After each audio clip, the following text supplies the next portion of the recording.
I think there's plenty of different ways to drive traffic, and that main site doesn't necessarily need to be the one that is dragging that traffic in.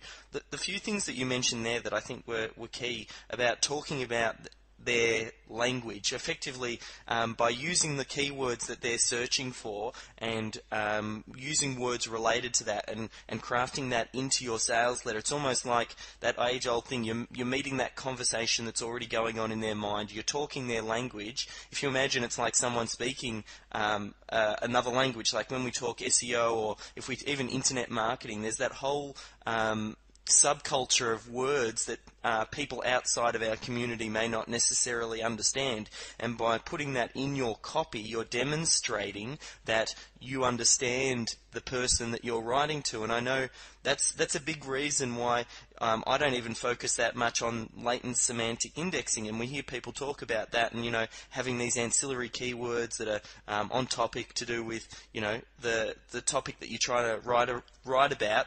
I think that happens naturally if you understand the market that it is that you're writing towards. So I don't get caught up in a lot of that sort of stuff. I'll do my real basic sort of stuff that we talk about in the course with basics on-page optimization and off-page optimization. It's great to hear that. I think you're doing exactly the same, and you may not even realize that you're doing it. And I suppose that just comes from a lot of experience. The other thing I wanted to touch on, which you did mention, I thought was interesting. You do a lot of this yourself, and I'm big on outsourcing, but I find copy is, especially writing with SEO in the back of your mind, even though that is secondary sometimes, but that's extremely hard to outsource. I know copy's your thing, so it's probably not something that you outsource, but have you got any tips on if you think that is something that can be outsourced, or is copy really something that the primary business owner, the money generator for the business, should be focusing on? Well, when we talk about outsourcing or giving it to somebody who's more inclined to write better copy, I mean, it really depends on who knows your market better. If you know your market better, you probably are in a better situation or in a better position to write copy yourself, but then have a star copywriter go over it and fix it, tweak it, whatever. But if you, excuse me, if you know your product and your business inside and out, but you know much less about your market, sometimes it's much better to hire somebody else because they can do all of the legwork for you. They can do all the research. They can learn more about your market. They can learn more about what your market is saying, how they're thinking, what they're searching for. This is a game of economics. It's a game of trying to find out where is your money and your time better spent at. I mean, I have a lot of marketers who hire me to write copy from scratch, but I also have a lot of marketers who already write their own copy because they're very good copywriters themselves, but they ask me to critique or review or rewrite or tweak their copy just so that it fits those things. And I want to make sure that I want to underline something important here. Mm. So a lot of people, when they think about SEO, there is a science to it, and I'm far from being somebody who is knowledgeable SEO. But here's where SEO sort of works really well within the scope of copywriting. What I tend to do, and what I want people to do when they write their own copy, or if they have somebody else write the copy, is to really work for one and one purpose only, and that's your market. It all comes down to your market, because here's the point. The more you match your market, the more your message matches your market, the more your message matches the frame of mind of your market, the way it matches the way they think, the way they ask questions. I mean, there's some wonderful tools out there, like Word Tracker itself has a question tool that actually tells you not only the keywords, but the way people ask those questions.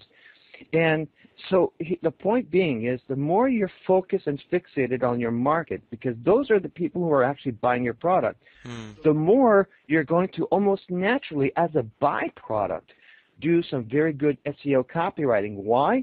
Because search engines do one thing really good, is to serve up relevant results that the market wants. So if you focus on your market and you write copy that is focused on your market and how they think and what they're looking for and the way they're looking for it, the more you're going to naturally get good SEO in your copywriting because of the fact that you're focused on the one thing that the SEO or the search engines are looking for as well, which is to serve the market. So I tend to, for example, think about not only what are the keywords or key phrases, but especially what are people, saying, what are they typing into the search engines, exactly in what context, which is back to what I was saying at the very beginning of the call, which is to learn how people think and it's not just knowing who they are and what's their problem, but how are they talking about their problem. If, for example, you're selling a book on how to relieve your insomnia, and let's say, for example, that you have a product that teaches people better sleeping techniques and all that stuff. Now, you might do a search, and you might find out that the keyword insomnia is highly searched for, and then you sort of include that in your copy, thinking that'll improve SEO. That might be okay at the surface. The problem is that many people may not necessarily need a resolution or solution for insomnia. They might be just looking for information. Heck, they might be looking for information on what to do if they have insomnia, not just how to relieve it. They might be looking for information on insomnia research. They might not necessarily on a cure. In fact, they might be looking at information on other things that cause insomnia. And this is the key. If, for example, you find out that people who are searching for products around or information on insomnia, the way they're searching for information in that particular market is, I don't know, sleep apnea, or how to feel more energetic when you wake up, how to relieve lethargy, how people can, do you feel apathetic and less energy? Are you more not as productive in your work? And all those things, all those symptoms, because that's what really people are typing in. They're not necessarily typing in problems, especially if they don't even know about the problem. Mm. I'll finish by saying this. There is a specific formula and acronym that I developed to describe this. It's called O.A.T.H. O.A.T.H is an acronym that stands for oblivious, apathetic, thinking, and hurting. And O.A.T.H is a formula to determine at what stage of awareness and sophistication is your market at. A lot of people who may not necessarily know about insomnia, and they might be suffering from the symptoms of it, but they're not necessarily searching for it because they don't know. They're oblivious. So when you do your research, when you find out what your market is, it's not about SEO per se. It's about looking at your specific market for your product. And then writing copy around that, you will naturally fit SEO in there somehow, some way as a byproduct. O means oblivious. They're oblivious about the problem. They don't even know they have the problem. They might feel lethargic in the morning. They might have trouble thinking or concentrating. They might have a hard time focusing. They might have problems at work. Whatever the case is, they may have high absenteeism at work or in their relationships. That might be caused by insomnia, but they don't even know. So oblivious requires some bit of education in your copy. Then there's apathetic, so that means that they know about the problem, but they just don't care. And then T, which is thinking, they know they have a problem. They know that there's a solution out there for it, but they're just thinking about it. They may be shopping around. They may be looking for information. They're more in an information gathering stage. And, of course, hurting, the last stage, is they know they have a problem. They know they want to solve it, and they want to solve it now. So those are the people, that's the lowest hanging fruit. If we all went after niches that are hurting, we would be all millionaires right now. Yeah. But that's the point, is that you need to determine what stage of awareness your market is at. And from that, you can do proper research and find out the kinds of keywords that people are really searching for in the mindset that they're at.